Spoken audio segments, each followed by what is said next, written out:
Hi everyone, how are you? My name is Nikunj Vyas and study in 8th grade. तो आज का हमारा topic है फ्लूइड मैकेनिक्स। तो जो फ्लूइड मैकेनिक्स है इसमें हम स्टडी करेंगे फ्लूइड्स के बारे में, और फ्लूइड्स क्या है उसकी भी हम डेफिनेशन देखेंगे। तो आज के इस वीडियो में मैं बात करूंगा सबसे पहले फ्लूइड्स के बारे में, थोड़ा बेसिक क्या फ्लूइड्स हैं, सुपर कोल्ड फ्लूइड्स के बारे में भी बात करूंगा, और साथ में मैं आज प्रेशर तक आज मैं बात करूंगा, और फिर अगले वीडियो में हम बात करेंगे pressure in fluids. So let's start. सबसे पहले फ्लूइड मैकेनिक्स। तो जिस तरह हम करते हैं रोटेशनल मैकेनिक्स, ठीक है, इसी तरह हमारे को करना है फ्लूइड मैकेनिक्स। तो फ्लूइड मैकेनिक्स यानी कि फ्लूइड्स के बारे में हमारे को स्टडी करना है। तो सबसे पहले हम देखेंगे इसके कितने पार्ट हैं। तो जो फ्लूइड मैकेनिक्स है उसके हमारे पास टोटली हमारे पास 2 पार्ट्स है जो कि हमारे को आएंगे। So the first one is fluid statics. First one is fluid statics यानी कि fluids in rest with net acceleration equals to 0, या फिर उसकी नेट एक्सेलरेशन हो सकती है पर फिर भी वो रेस्ट में है हमारा फ्लूइड। तो जो सेकंड आएगी हमारे पास वो है फ्लूइड डायनामिक्स।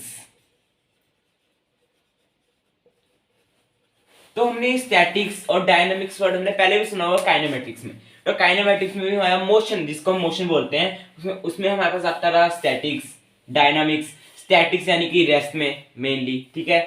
और डायनेमिक्स हम किसको बोलते रहे यहाँ पर? डायनामिक्स हम यहाँ पर बोलते थे न्यूटन्स लॉ ऑफ मोशन को मेनली, बिकॉज उसमें हम पता करते थे क्या किस तरह फ्लूइड मूव कर रहा है, फोर्स कैसे एक्ट कर रही है। ये सारी जो चीजें हैं जिसमें हम मेनली फोर्सेस के बारे में बात करते थे वो हम न्यूटन्स लॉज ऑफ मोशन में करते थे। उसी तरह जो फ्लूइड स्टैटिक्स है वो है फ्लूइड इन रेस्ट, और फ्लूइड डायनेमिक्स है fluids in motion. This is fluid in rest and this is fluids in motion. तो ये दोनों में डिफरेंस है। तो अगर हमारे को फ्लूइड डायनामिक्स पढ़ना है तो हमारे को फ्लूइड स्टैटिक्स पढ़ना हमारा जरूरी है, बिकॉज इससे हमारा इसका बेस बनेगा। तो लेट्स स्टार्ट की अब हम बात करेंगे अब हम फ्लूइड्स के बारे में। तो फ्लूइड्स की डेफिनेशन भी देखेंगे, उसके बारे में भी देखेंगे। तो जो फ्लूइड्स हैं, व्हाट इज फ्लूइड्स? तो अगर मैं बात करूं, फ्लूइड्स है anything which can flow is called fluid. तो यहाँ पर हमारे पास एयर भी आ जाएगी और साथ में हमारे पास गैसेस, मींस मेनली हमारे पास गैसेस भी आ जाएंगी और हमारे पास सारे लिक्विड्स भी आ जाएंगे। तो क्या है डेफिनेशन फ्लूइड्स की? Anything which can flow is called fluid. So anything which can flow is called fluids। तो इसमें हमारे पास एयर भी आएगी यानी कि गैसेस,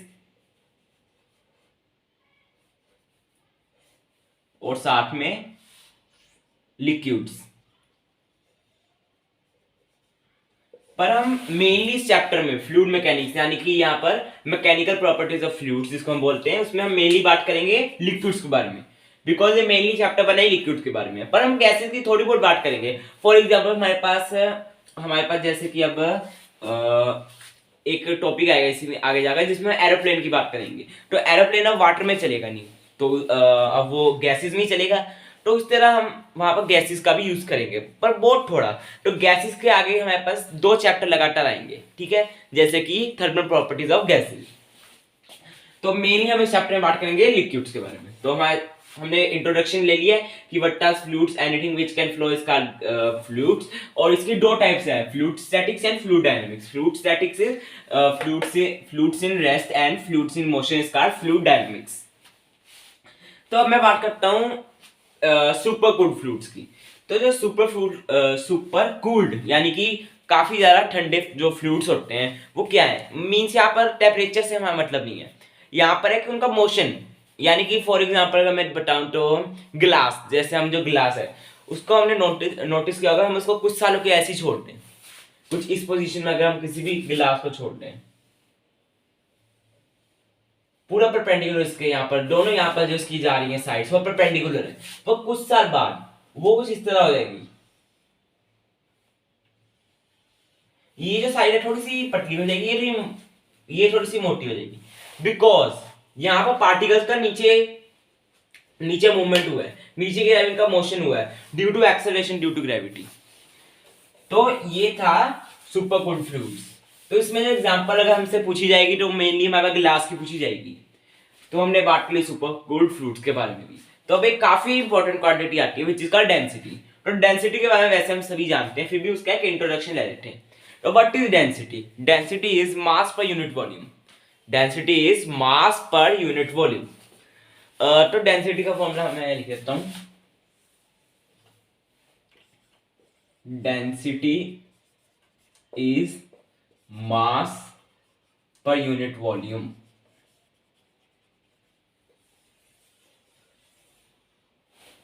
तो यहाँ volume of that liquid and mass of that liquid is equal to density of that liquid.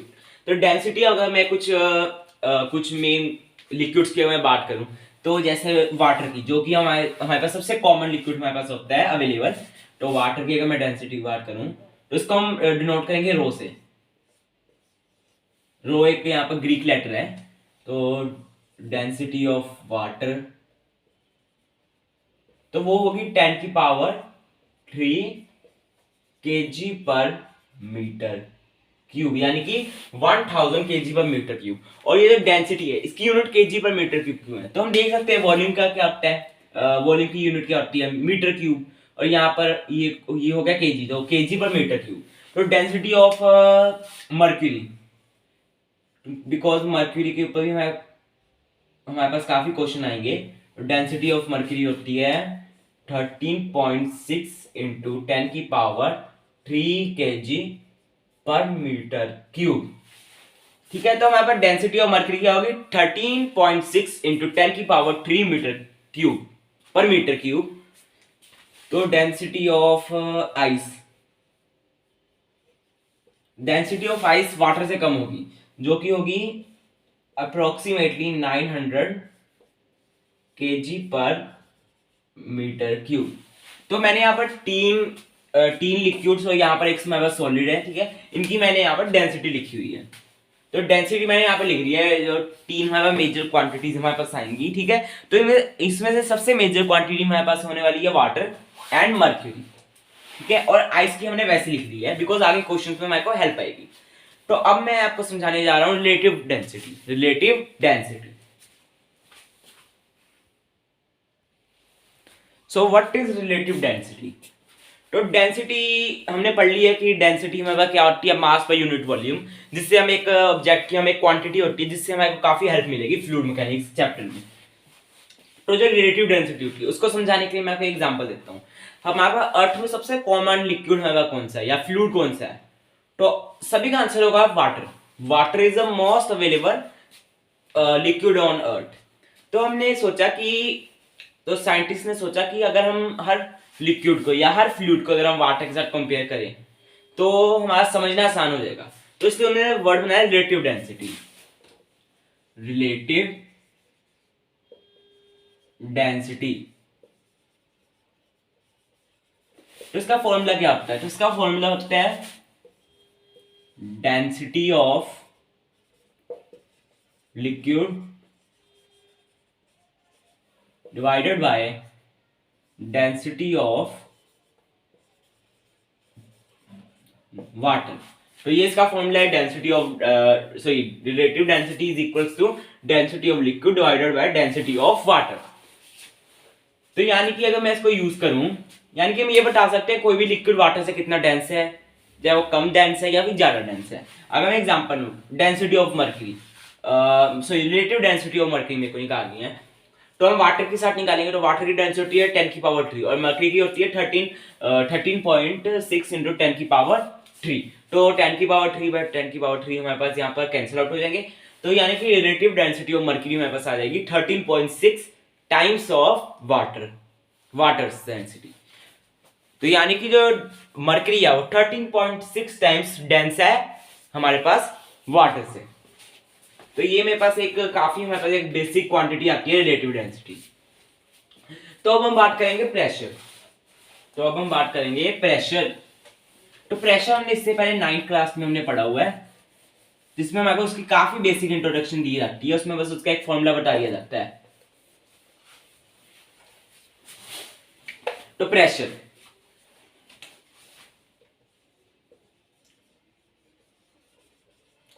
इसकी डेफिनेशन तो सभी को पता है कि force per unit area is equal to pressure, but इसका एक प्रॉपर फॉर्मूला क्या होगा हमारे पास। तो अगर मैं बोलूं कि मेरे पास यहां पर एक ही सरफेस है,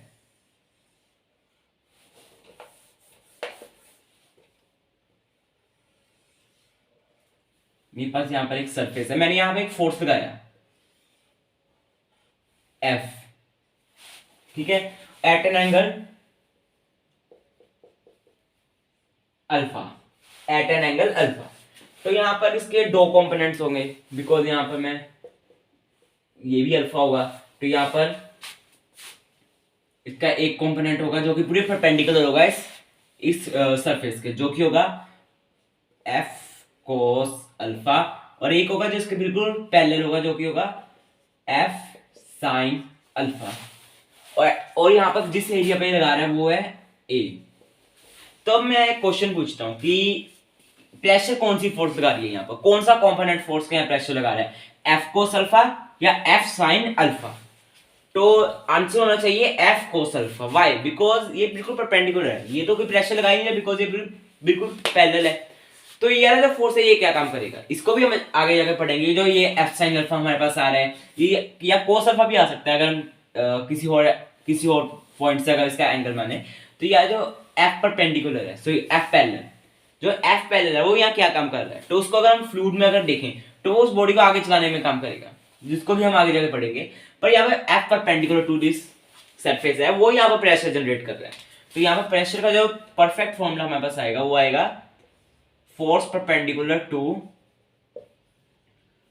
सरफेस बाय एरिया। तो ये इसका एक परफेक्ट फॉर्मूला हमारे पास आ गया। तो इट्स एन स्केलर क्वांटिटी,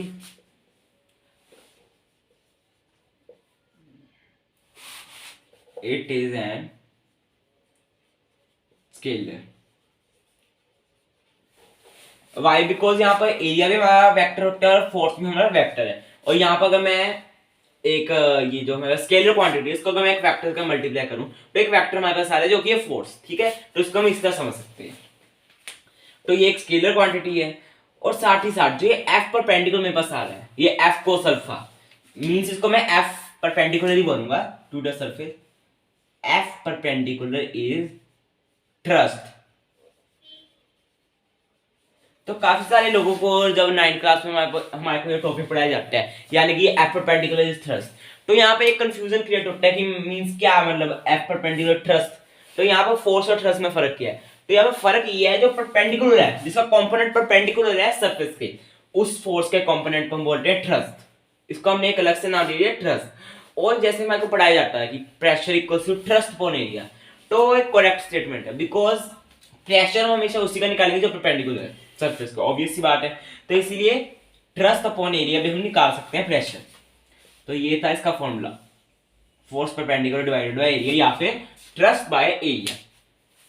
तो ये था मेरा आज का वीडियो, जिसमें मैंने बात की है फ्लूइड मैकेनिक्स के एक छोटे से पार्ट के भी छोटे से टॉपिक की, जो कि है प्रेशर के भी मैंने इंट्रोडक्शन लिया। तो अगले वीडियो में मैं बात करूंगा प्रेशर इन फ्लूइड्स, ठीक है, जो कि काफी वास्ट टॉपिक होने वाला है आगे जाकर, और फ्लूइड डायनामिक्स में भी उसका काफी ज्यादा काम होगा।